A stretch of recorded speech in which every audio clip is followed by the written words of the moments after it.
আমাদের মাস্টার সাহেব আল্লাহর ইচ্ছায় চলে গেছেন। আমাকে গ্রাম হলো পোড়া কপাল, যেমন গ্রাম এমন গ্রামের চেয়ারম্যান। সারা গ্রামের মানুষ সেই বট গাছের মধ্যে ছায়া দিয়ে রাখতো, আজকে সেই মানুষটাই নাই। আরে বাপ কি তোর একলার ছিল? আমার ছিল না? তুই সবাই জিজ্ঞেস করে দেখ, একটা অ্যাম্বুলেন্স জোগাড়ের জন্য আমি কত কষ্ট করছি। স্যার অনেক স্বপ্ন ছিল, দেশ নিয়ে, সমাজ নিয়ে। ওই ডায়েরিটা ছাড়া সবার সাথে কথা কওয়া বন্ধ করে দিয়েছিল। ربنا آتنا في الدنيا حسنة وفي الآخرة حسنة وقنا عذاب النار. আমিন। سبحان ربك رب العزة عما يصفون وسلام على المرسلين والحمد لله رب العالمين. আল্লাহুম্মা আমিন। لا إله إلا الله محمد رسول الله. আমিন। এখন আপনাদের মাঝে মূল্যবান বক্তব্য রাখবেন সম্মানিত সুধীজন। আমাকে একটু কথা বলার সুযোগ করে দেন। আজকে যার আত্মার মাগফিরাত কামনা করছি, এই ব্যক্তি আমার গুরুজন, আমার অন্তরঙ্গ। এনার সাথে আমার অনেক মহব্বত ছিল। আমি বাউল তার কাছে অনেক নীতি বাক্য পেয়েছি। দেশের জন্য, আমাদের সমাজের জন্য, আমাদের পরিবারের জন্য, শরীরের জন্য উনি সব থেকে বেশি বলতেন, দেখ রে মানুষ আপন টাকা পর, যত পারিস মানুষ ধর, টাকার দিকে লোভ করবি না। শুধু এই পাগল, এত কথা কিসের? হ্যাঁ, বসো তো, আমার কথা আছে না? বসো।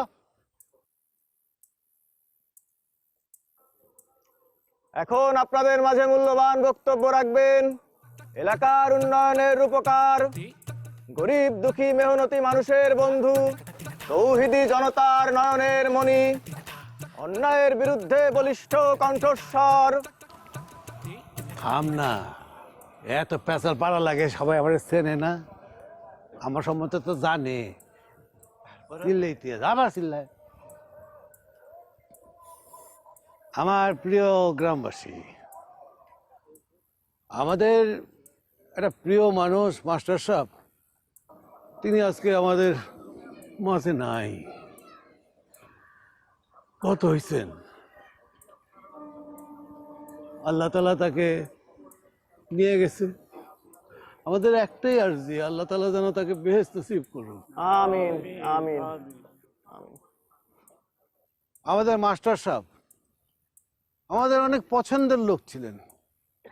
উনি অত্যন্ত ভালো মানুষ ছিলেন। তিনি এই গ্রামের জন্য অনেক ভাবতেন। আমি জানি আপনারা প্রত্যেকে আমাদের মাস্টারে আপনারা অনেক ভালোবাসতেন, আমিও বাসতাম। হ্যাঁ, অনেক বিষয় আছে যে তার সাথে আমার মতে মিল হইতো না, সেটা ভিন্ন কথা, কিন্তু একসাথে তো আমরা চলাফেরা করছি। মাস্টার সাহেব গ্রামের উন্নয়নের জন্য যখন যা করছে আমি তাকে সহযোগিতা করছি। আমি ওয়াদা করতেছি, আকবর মাস্টারকে আমি যেভাবে সহযোগিতা করছি,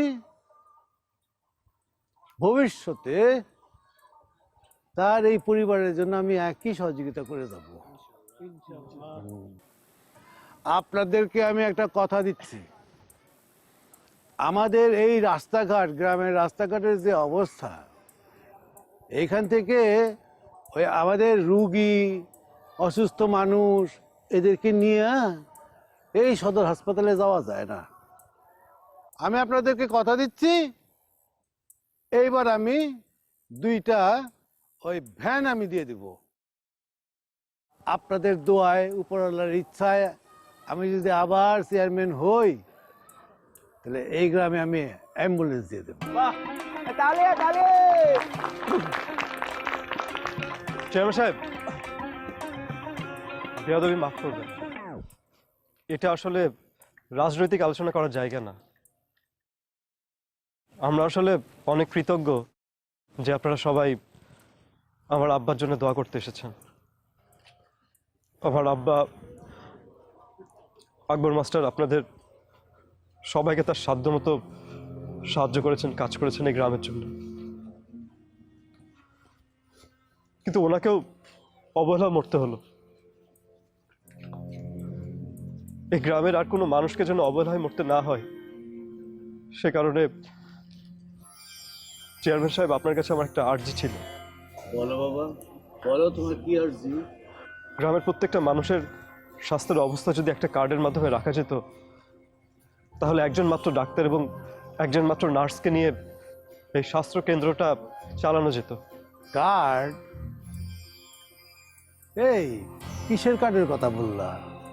একটা স্বাস্থ্য কার্ড, মানে যেই কার্ডে গ্রামের প্রত্যেকটা মানুষের তার নাম, তার বয়স, তার উচ্চতা, তার রক্তের গ্রুপ, সে কোন রোগে আক্রান্ত, সবকিছু লেখা থাকবে।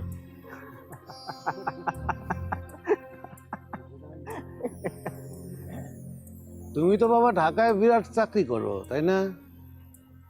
তুমি কি এখন গ্রামে মাস্টারি শুরু করবা নাকি? তোমার বাবা মাস্টার ছিল, হ্যাঁ হইতেই পারে, ছেলে হিসাবে তুমিও মাস্টারি করবা। কিন্তু বাবা রাজনীতি করতে এসো না। তোমার মতো পোলাপানের জন্য এই রাজনীতি না। আমি তো এখানে কোনো রাজনৈতিক কথা বলছি না চেয়ারম্যান সাহেব। এই যে কি যে বললা, এই যে কাঠফাট, এই কাঠফাট পানিতে চুবে খাইলে কি সব অসুখ সাজা যাবো গিয়ে কত? হ্যাঁ শুনেন গ্রামবাসী, আমি যা বলতে চাইছিলাম, আমি সামনের বার জিতলে চেয়ারম্যান সাহেব। আবার কি? সামনেবার কেন? যে কাজটা এখনই করা সম্ভব সেটার জন্য আমাদের সবাইকে অপেক্ষা করে থাকতে হবে কেন? আচ্ছা মঞ্জু, এসব ব্যাপারে তোর মাথা না ঘামাইলেও চলবে। তুই ছুটি শেষ করে ঢাকা চলে যাস। তুই এখন একটু ঘরে যা, আমি একটু চাচার সাথে কথা বলবো। যা। ইয়ে চাচা, বলো। কিছু তবরকের ব্যবস্থা করছি, আপনারা প্লিজ একটু তবরকটা খেয়ে যাবেন। এই তোবারক, এই যে মাদ্রাসার ছেলেপেলে আসছে, তিন ছেলেপেলে আসছে, তাদেরকে খাওয়াও। আমি যে মিটিংটা যাব না, এখানে এরা সবাই ওখানে মিষ্টি খাবে, অনেক মিষ্টি খাওয়াবে। হ্যাঁ পলাশ, রনি, তবরক দাও সবাই রে। আমি তাহলে বাইরে বাবা, ভালো থেকো বাবা, ভালো থেকো। চলো বাবা, যাই যাই যাই যাই, চল চল চল চল।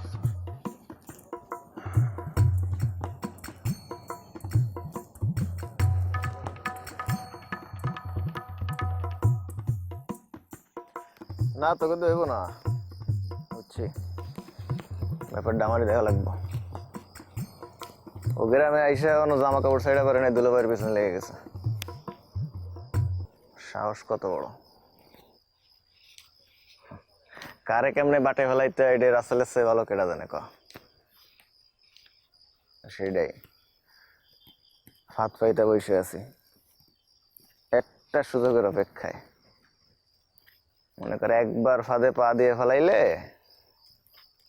বড় করে একটা সালাম দিয়ে দেব। না না না, ওসব বুঝলাম না চেয়ারম্যান, তোমার কথা শুনে এত রেগে গেল কেন? কেন আবার রাতে ঘা লেগেছে তাই? অথচ দেখো, রাগার কথা কিন্তু আমাদের। বাবার মিলাদ মাহফিলে এসে উনি রাজনৈতিক আলাপ শুরু করে দিয়েছেন। ওনারা এই জেনারেশনকে না বুঝতেই পারছেন না যে জেনারেশনটা কি চায় আসলে। এই জন্য এইসব উদ্ভট কথাবার্তা বলছেন। বাবা মঞ্জু, দাঁড়াও বাবা। চাচি, কেমন আছেন আপনি? আছি বাবা ভালো। তোমার বাবা ওই গ্রামের মানুষের লেগে চিন্তা করে বাজান, তুমিও করো। তুমি যদি বাবা গ্রামের মানুষের লগে ভালো কাজ করো, তারাও তোমার লগে থাকবো বাবা। হ্যাঁ, এই দেশের চেয়ারম্যান কোনো কাজই করে না বাবা, কোনো কাজই করে না। তোমার বাপে আমারে কত ওষুধ কিনা দিছে বাবা, কত ডাক্তারের কাছে নিছে। আপনার শরীরের অবস্থা তো খুব খারাপ চাচি। হ্যাঁ মা, শ্বাসকষ্ট আছে মা। এই শীতটা এলে মা আরো বাইরে যা মা।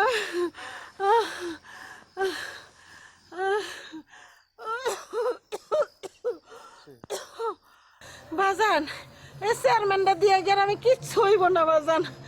চেয়ারম্যানে খালি আওয়াজ আর আওয়াজ, কিচ্ছু হইতো না বাজান। নসিব, আমি চেষ্টা করব, আর আপনার যদি কিছু লাগে আমাকে জানাবেন। আচ্ছা বাজান, আল্লাহ তোমার ভালো রাখুক বাজান।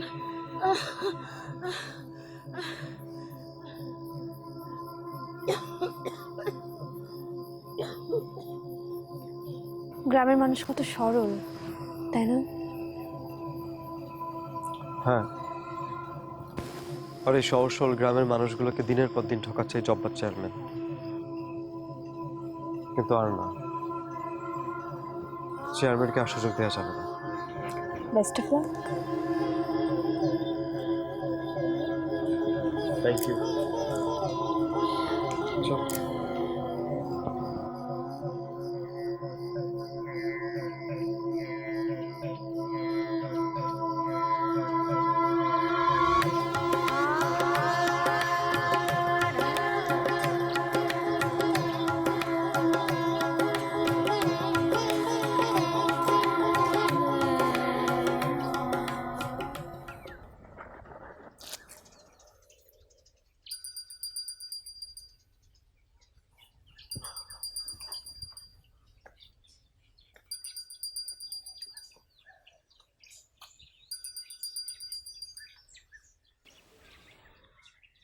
হ্যাঁ নীলা।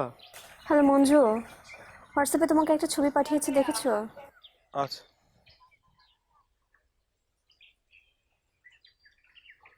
হ্যালো, এই ছবি কে তুললো? আমি কি করে বলবো, পুরো গ্রামে ছড়াই গেছে এই ছবি। আব্বা আমারে যা তা বলছে। এটা শিওর চেয়ারম্যানের লোকজন তুলছে। আমি আর এখানে থাকবো না মঞ্জু, তুমিও ঢাকায় চলে যাও। এখানকার কিছু মানুষের সাথে তুমি পারবা না, এটা খুব বাজে, খুব।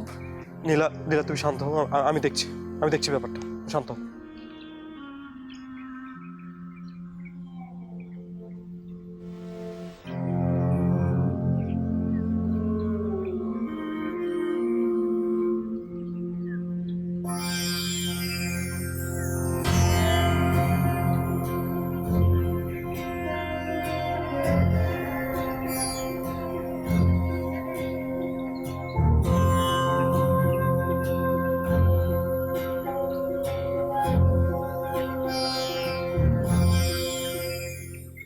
ওই চেয়ারম্যানের শালা সারের সব ডিলার নিয়ে নিছে, দাম চাই 3 গুণ। বাবা, আমরা এত টাকা কই পাবো বাবা? এই যে বীজের দাম, সারের দাম, তারপরে সেচের ব্যবস্থা, সবকিছু পাওয়ার অধিকার আপনাদের আছে। আমি জানি না, আমি জানতে চাইও না। জানতে হবে, এটা শহর না, এটা গ্রাম মঞ্জু। আর গ্রামের মানুষ কেমন হয় এটা তুই খুব ভালো করে জানোস। ইন্টারনেট মোবাইল আসার পর থেকে এখানে কিছু বেদাতি কাজ হইতেছে, গুনার কাজ হইতেছে। গ্রামটা সুন্দর করার লেগে যদি সবাই কাজ করতো, তাহলে দেশটা সুন্দর হয়ে যেত। তবে আমি এই সংসারে আরেকটা আকবর মাস্টার চাই না।